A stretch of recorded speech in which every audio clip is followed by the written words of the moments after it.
우리는 살면서 억울한 일을 만날 때가 있습니다. 직장 상사가 나의 성과를 가로채거나 혹은 믿었던 친구가 내 뒤통수를 치기도 합니다. 그래 이를 악물면서 이렇게 다짐했을지도 모르겠습니다. 이번 한 번은 넘어가고 용서하겠지만 그렇다고 잊지는 않을 거다. 잊지는 않을 거다.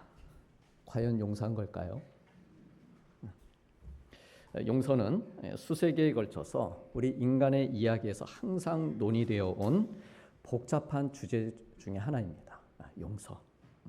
누군가로부터 해를 당하게 되면 사람들은 보복이나 복수를 하고 싶어하는 자연스러운 욕망을 느낍니다. 그 다음에 내가 어떤 선택을 하든 일단 내 마음에 들게 되는 것은 보복이나 복수하고 싶은 그런 마음이 드는 것이죠. 마음이 좀 약한 사람들은 소심한 복수를 계획하기도 합니다.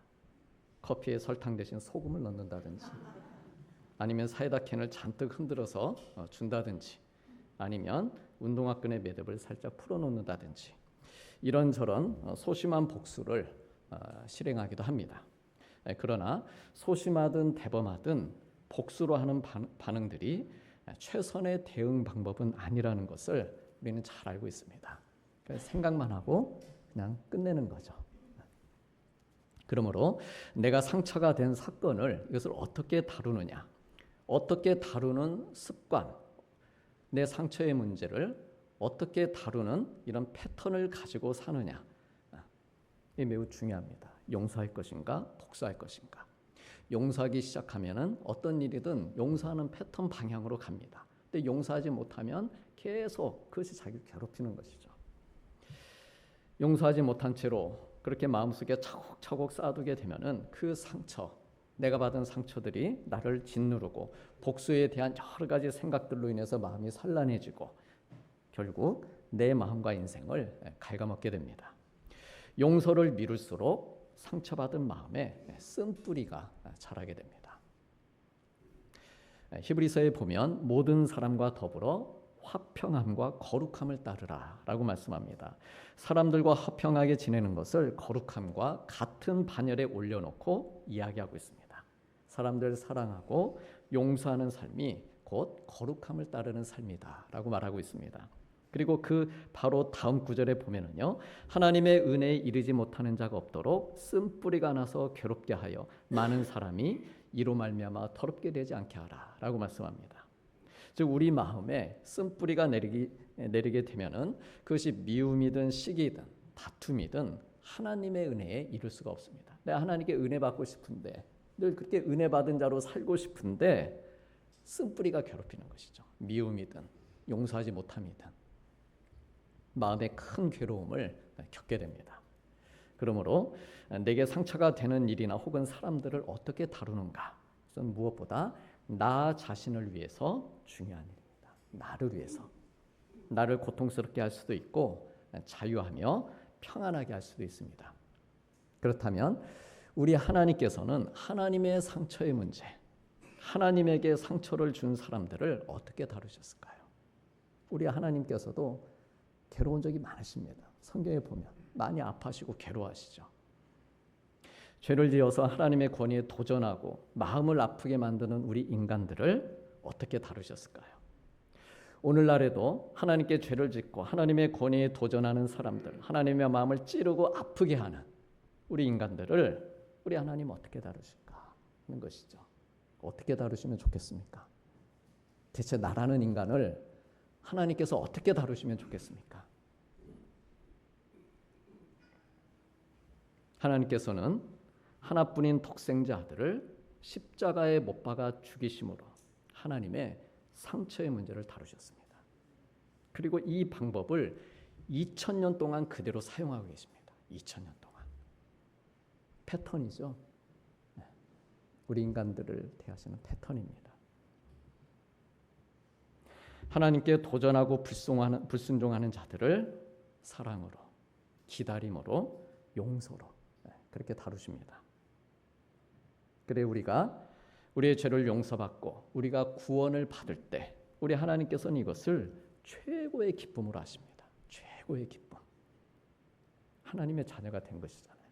최고의 기쁨입니다. 십자가는 우리의 죄를 영원히 기억하지 않으시겠다는 하나님의 약속입니다. 마치 노아의 홍수 후에 무지개가 다시는 물로 심판하지 않겠다는 하나님의 약속이셨던 십자가는 예수 그리스도를 구주로 믿는 자들을 심판하지 않을 뿐만 아니라 자녀로 삼으시겠다는 약속입니다. 그래서 십자가를 선물이다 이렇게 하는 것입니다. 선물이다. 십자가의 사랑을 통해서 우리에게 용서라는 선물, 하나님의 자녀라는 선물을 주셨습니다. 이 험한 세상에서 우리가 그러므로 가장 안전하게 사는 길은 먼저는 이 선물에 감사하며 하나님 사랑하는 일이고, 그 다음은 내가 용서를 선물로 받은 것처럼 나도 사람들 사랑하고 용서를 선물하며 사는 일입니다. 용서받고 용서하는 삶이 세상에서 가장 안전하게 사는 길입니다. 사회에서 일어나는 많은 문제들이 어떻습니까? 대부분이 용서하지 못하거나 용서받지 못해서 일어나는 일들입니다. 그러므로 하나님 사랑하고 구원받고 용서받은 그 은혜 안에서 사는 일이 내가 가장 안전하게 사는 길이다 라고 하는 것입니다. 그리고 내가 용서받고 나의 죄를 완전히 탕감받았듯이, 우린 완전히 탕감받은 것이죠. 그렇듯이 나 역시도 남의 실수나 허물, 잘못을 어떻게 해야 됩니까? 탕감해 줘야죠. 많이 탕감받은 자는 많이 탕감해 주는 것이죠. 그렇게 사랑하며 살기를 우리 하나님께서 바라십니다. 우리가 누군가를 사랑할 때 그 대상이 누구이든 근본적으로는 하나님이 주시는 마음을 구하며 사랑할 수 있어야 됩니다. 왜냐하면 내 방식대로 사랑하려다가 오히려 상대에게 상처 주거나 곤혹스럽게 맞는 일들이 적지 않기 때문입니다. 가족을 사랑하든, 그러므로 이웃을 사랑하든, 연인을 사랑하든 먼저는 내가 하나님의 사랑으로, 내가 먼저 하나님 사랑으로 돌아가야 됩니다. 하나님의 사랑에서 시작해야 되는 것이죠. 모든 것의 시작인 우리 하나님의 사랑 안으로 들어갈 때 하나님께서는 우리를 온전한 사랑과 용서의 사람으로 살게 해주십니다. 하나님께서는요, 오늘 창세기 말씀의 요셉을 통해서 하나님의 사랑에서 시작된 용서, 그것이 어떻게 우리의 삶을 변화시키고 우리를 성숙하게 해주고 또 우리 주변, 특별히 가정을 멋진 세상, 멋진 가정으로 변화시키는지를 보여주고 계십니다. 우리가 잘 알듯이 요셉은 소년 시절 형들에 의해 노예로 팔립니다. 감옥에 갇히기도 했습니다. 억울하고 고통스러운 일들을 많이 겪습니다. 하지만 이 모든 일에도 형들을 용서하고 그 관계를 회복하는 선택을 합니다. 애굽의 총리로서 얼마든지 복수할 힘이 있었습니다. 근데 용서를 선택하죠. 그리고 이 선택으로 형들과의 관계가 회복이 되고 가정이 하나가 되고, 이 가정의 화목을 기반으로 해서 이스라엘 자손이 번성하게 됩니다. 그래서 결과적으로 자손에 대한 하나님의 약속이 성취됩니다. 우리가 요즘 아침에 카톡으로 그 아침 말씀 묵상에 요셉에 관한 이야기를 나누고 있는데요. 앞으로 이제 또 며칠 지나면 이 장면, 창세기 50장 혹은 49장의 말씀을 또 우리 성도님들이 보게 될 것입니다. 근데 70명이 내려갑니다. 애굽으로. 기근을 피해서 또 애굽왕의 초청을 받아서. 근데 그 70명이 불과 400년 만에 60만 명, 200만 명이 되는 것이죠. 어떻게 그 일이 가능할 수 있었는가? 그것은 요셉의 역할이 큽니다. 화해한 것이죠. 화해한 겁니다. 편안하게 해준 것이죠. 형제들을. 그것을 기반으로 해서 아브라함에게 약속하셨던 자손에 대한 약속, 그 약속이 이루어지게 되는 것입니다. 하나님의 약속이 성취되는 것이죠. 오늘 내가 이 자리에서 화목했는데, 오늘 내가 이 자리에서 용서하고 화평했는데, 그것이 먼 훗날 큰 복이 되어서 그 가문에, 우리 가문에 이루어지는 것입니다. 그러면 어떻게 해서 요셉은 용서를 선택할 수 있었을까라고 하는 것이죠. 그냥 마음이 착해서, 아니면 그때 분위기에 따라서 용서했는가라고 하는 것입니다. 요셉은요, 애굽에서 고난의 시간을 보내면서 자기를 돌아보며 하나님을 만나는 시간을 가졌습니다. 물론 성경에는 요셉이 자기를 돌아보는 시간을 가졌다 이런 말씀은 기록되지 않습니다. 하지만 오늘 본문 20절에서 요셉이 형들에게 당신들은 나를 해하려 하였으나 하나님은 그것을 선으로 바꾸셨다 라고 하는 이 말씀에서 요셉이 자기를 성찰하며 하나님을 만나는 시간을 가졌겠구나, 이것을 우리가 충분히 짐작해 볼 수 있습니다. 애굽으로 팔려왔을 때 요셉의 심정은 매우 참담했을 것입니다. 형들에 대한 분노, 원한, 미움, 증오로 가득했을 것입니다. 근데 만일 요셉이 이러한 자기의 감정들을 해결하지 못하고 그대로 담아두고 있었다고 한다면은 형들이 심어준 그 악이 씨앗이 되어서 쓴뿌리를 내렸을 것입니다. 그러나 요셉은 쓴뿌리가 아닌 선을 이야기하고 있습니다. 형들 만난 자리에서 형들이 어쨌든 그때 나에게 쓴뿌리를 심어준 거야. 지금은 내가 용서하지만 나에게는 그 쓴뿌리가 있다고. 그렇게 말할 수도 있었겠죠. 근데 쓴뿌리 이야기를 하지 않습니다. 선을 이야기하고 있습니다. 형들은 나에게 악을 뿌렸지만 하나님께서 선으로 바꾸셨다 말씀합니다. 요셉은 생각했을 것입니다. 내가 왜 이렇게 분노하고 그런 마음이 있었겠죠. 처음에 왜 이렇게 내가 미움과 증오에 사로잡혀 있는가, 무엇이 이 자리까지 나를 이끌고 왔는가, 자기를 돌아보는 시간을 가졌을 것입니다. 물론 팩트, 사실은 형들이 자기를 팔아넘긴 것입니다. 그게 사실입니다. 형들이 자기에게 악을 행하고 해를 끼친 것입니다. 그러나 형들만 잘못한 것일까? 형들이 자기에게 악을 행한 것은 맞지만 그 해를 끼치는 일에 혹 내가 빌미를 주진 않았는지 돌이켜보고 생각해보니 형들의 잘못을 아버지에게 내가 일러 바친 적도 있었고, 또 눈치 없이 형들이 나에게 큰절을 하는 꿈을 꿨다. 또 2번씩이나 그런 얘기를 한 것이죠. 자기 반성을 하게 됩니다. 그리고 하나님을 만나는 경험을 합니다. 애굽에 팔려온 지 얼마 지나지 않은 때에 그는 하나님 만나고 하나님을 의지하고 하나님의 인도하심을 구하며 하나님과 친밀한 관계를 맺고 있었습니다. 본인의 입으로 이 사실을 직접 말하고 있습니다. 어느 날 주인 보디발의 집에서 가정 총무로 일하고 있을 때 여주인이 유혹합니다. 그러나 그녀의 손을 뿌리치면서 말하죠.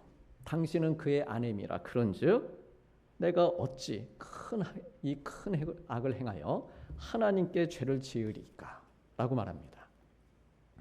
요셉은 자기 주인에게도 그리고 하나님께도 죄를 짓지 않겠다라고 말하고 있습니다. 요셉은 형들의 악으로 인해 큰 상처를 입은 사람입니다. 그런데도 자기는 하나님께 죄를 짓지 않겠다, 또 주인에게도 사람에게도 악을 행하지 않겠다, 이 말은 그의 상처가 이미 아물었다는 말입니다.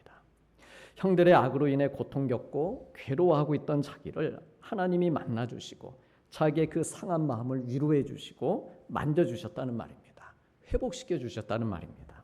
내가 눈물 짓고 있을 때, 내가 정말 아파하고 낙심하고 있을 때 나에게 찾아오셔서 사랑해 주시고 위로해 주시고 은혜를 베푸신 그 하나님이신데 그 하나님께 나는 죄를 지을 수 없다는 것이죠. 은혜를 기억했습니다.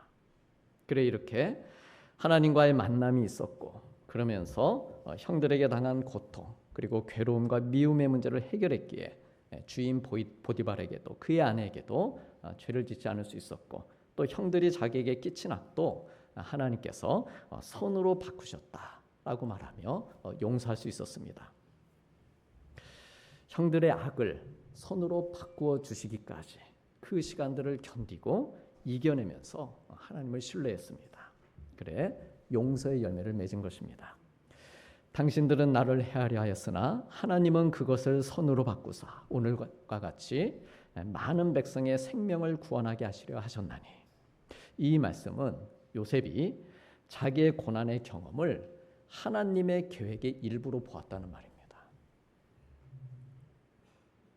자기가 형들에게 해를 입고 팔려온 아픔까지도 이것이 하나님의 계획 안에 있었다, 이것을 깨달았다라고 하는 것이죠.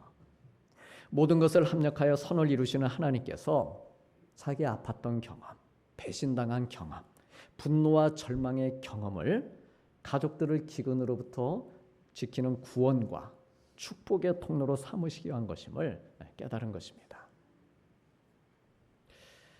남아프리카 공화국의 대통령이자 또 노벨 평화상을 수상한 넬슨 만델라가 있습니다. 이분이 27년간 감옥에 있으면서 자기 정적들에 대한 복수 대신에 자신을 돌아보는 반성과 깊은 성찰의 시간을 가졌다고 회고합니다.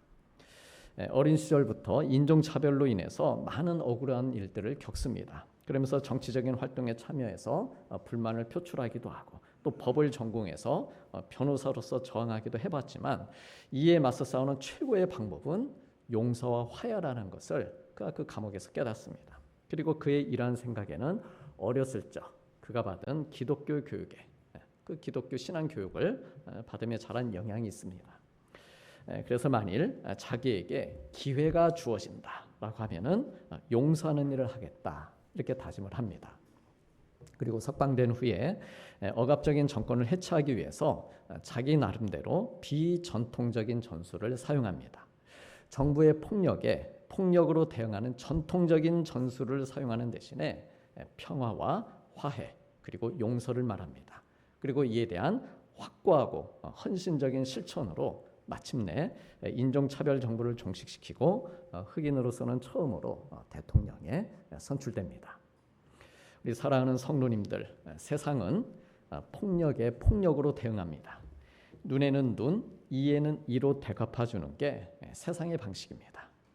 아니 성경에도 그렇게 하라고 그 말씀이 적혀 있지 않습니까? 레위기에. 절반은 맞고 절반은 틀립니다. 하나님께서 이 말씀을 주신 것은 예방적 차원에서 주신 말씀입니다. 너 괴롭게 하는 사람이 있으면 너도 가서 괴롭게 해. 이런 목적으로 주신 말씀이 아니라는 것이죠. 상처는 상처로, 눈은 눈으로, 이는 이로 갚아야 된다. 그러므로 남에게 해주는 일을 하지 말라. 예방적 차원에서 그래서 주신 말씀입니다. 어쨌든 요셉은 그리고 만델라는 눈에는 눈, 이에는 이가 아니라 사람들이 선호하지 않는 비전통적인 전술을 사용했습니다. 사랑과 용서라고 하는 전술로 자신들의 억울함과 폭력과 억압의 문제를 해결했습니다. 그리고 이것이야말로 하나님 만나고 예수님을 믿는 사람들이 선택해야 될 전통적인 전술이다. 그것을 가르쳐 줬습니다. 우리 주님께서 잡히시던 날 밤에 베드로가 예수님을 보호하기 위해서 검과 몽추를 들고 온 군인들을 향해 칼을 빼들었습니다. 그리고 대제사장의 종에 그 귀를 잘랐습니다. 세상에서 하는 전통적인 방식으로 대응한 것이죠. 그러나 주님께서는 뭐라고 하십니까? 너의 칼을 도로 칼집에 꽂으라고 하십니다. 그리고 귀가 잘린 종의 상처를 고쳐주십니다. 보복이 아닌 회복과 사랑으로 대응하신 것입니다. 그리고 밤새 고난을 받으시고 십자가에 달려 죽으심으로 우리 모두의 죄를 용서해 주셨습니다. 사형수들을 못 박아 죽이는 십자가를 사용해서 상상도 못했던 방법으로 그 방법으로 죄의 문제를 해결하시고 우리들을 용서해 주셨습니다. 하나님과 우리를 화목케 하셨고 하나가 되게 하셨습니다.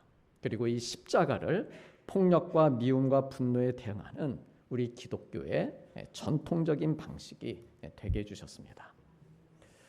십자가는 엄밀히 말하자면 보호의 상징물이 아닙니다. 우리가 목걸이, 십자가 목걸이도 하고 차에 장식도 하면서 보호해 주십시오, 지켜 주십시오 뭐 이런 의미로 우리가 십자가를 많이 사용하기도 하는데요. 보호의 상징물이 아닙니다. 십자가는 골고다와 같은 악한 세상 한복판에 그러니까 골고다가 무슨 뜻입니까? 해골의 못, 사망이라고 하는 그 의미가 있지 않습니까? 해골이 뭡니까? 죽음과 같은 세상입니다. 십자가가 어디에 세워졌느냐? 그 죽음과 같은 땅에 절망으로 가득한 땅에 세워진 것입니다. 그 십자가가. 그래서 이 골고다와 같은 악한 세상 한복판에서 위로는 하나님 사랑하고 좌우로는 사람들 사랑하는 자로 살겠습니다. 라고 하는 이 사랑과 용서의 표지. 이것이 십자가입니다. 십자가의 도가 멸망하는 자들에게는 미련한 것이요 구원을 받는 우리에게는 하나님의 능력이라고 했습니다. 하나님의 어떤 능력입니까? 우리 십자가 되지 않습니까? 이 십자가 능력 있다. 물러가거라. 무슨 능력인가 하는 것입니다. 십자가가. 나에게 해끼치는 사람들을 용서하며 살게 하시는 능력, 사랑하며 살게 하시는 능력. 이것이 하나님의 십자가의 능력입니다. 어느 드라마의 이 마지막 회에 나온 유명한 대사가 있습니다. 혼자 사는 것은 외롭고 같이 사는 것은 괴롭다. 이 대사에 많은 시청자들이 공감한다는 댓글을 남겼습니다. 혼자 사시겠습니까? 같이 사시겠습니까? 외롭게 사시겠습니까? 괴롭게 사시겠습니까? 이 대사처럼 같이 사는 것이 괴로울 수도 있습니다. 괴롭죠. 같이 살다 보면 더 이해해야 되고 또 더 용서해야 할 일들이 분명 생깁니다. 근데 성도님들, 같이 살 때 늘 괴롭고 용서해야 할 일들만 생기는 건 아니죠. 즐거운 일, 행복한 일, 같이 나눠서 힘되고 격려가 되는 일들도 많습니다. 또 그 사람을 미워하려다 보면은 무조건 미워만 할 수 없는 그런 이유들이 또 툭툭 하나둘씩 튀어나옵니다.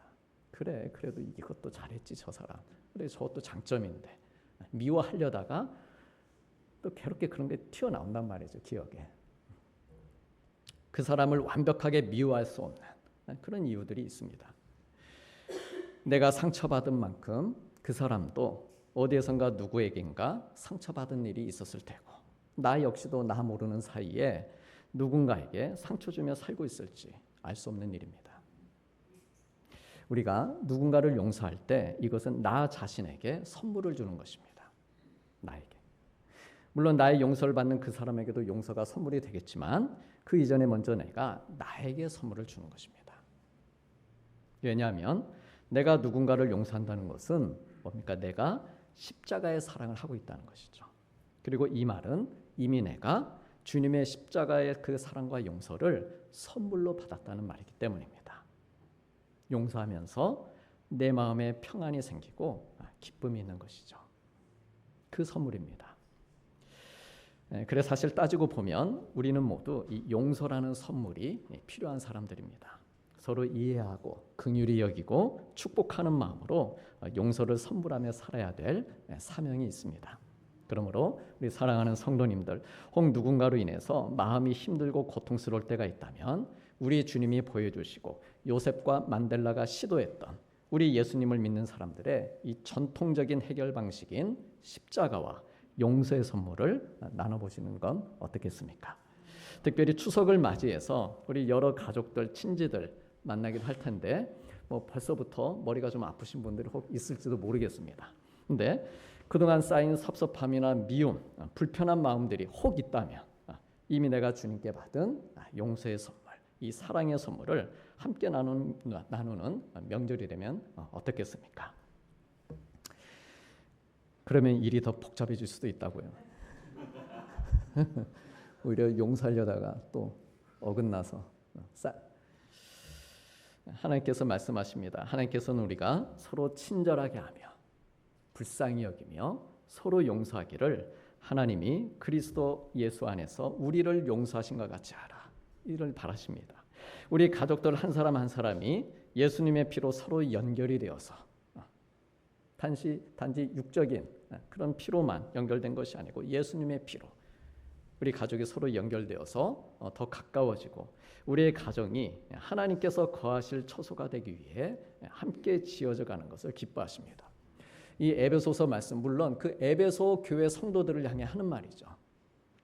말할 것도 없이 가족들에게는 더 유익한 말씀입니다. 서로 함께 지어져 가는 것, 서로 가까워지는 것, 이걸 얼마나 우리 하나님이 기뻐하시는지 형제들을 용서한 요셉의 가문이 샘 곁에 무성한 가지가 되어서 그 가지가 담을 넘게 하실 정도로 기뻐하십니다. 담장 너머로 뻗은 나뭇가지의 푸른 열매들처럼 하나님의 귀한 축복이 가득 넘쳐나도록 그들과 언제나 함께 하시는 복을 우리 하나님께서 그들에게 내려주셨습니다. 그러므로 우리들도 복된 사랑의 사람들, 귀한 용서의 사람들이 되어서 우리의 가정의 샘에서 사랑과 용서의 샘물이 솟아나고 또 담장 너머로 무성한 가지가 뻗어나가는 그러한 놀라운 은혜와 축복의 통로들로 살기를 축복합니다. 악을 선으로 바꾸는 진짜 능력 있는 사람들, 그런 사람들이 되어서 사람들과의 관계를 치유하고 마음의 평화를 주고받으며 더욱 성숙한 신앙인으로 살아가기를 축복합니다. 그래 특별히 이번 한 주간 성령 안에서 더욱 우리 하나님 거하실 초소가 되고 그리스도 예수 안에서 함께 지어져가는 더없이 멋지고 풍성한 한가위 복된 성도님들의 가정이 되시기를 주님의 이름으로 축복합니다. 기도하시겠습니다.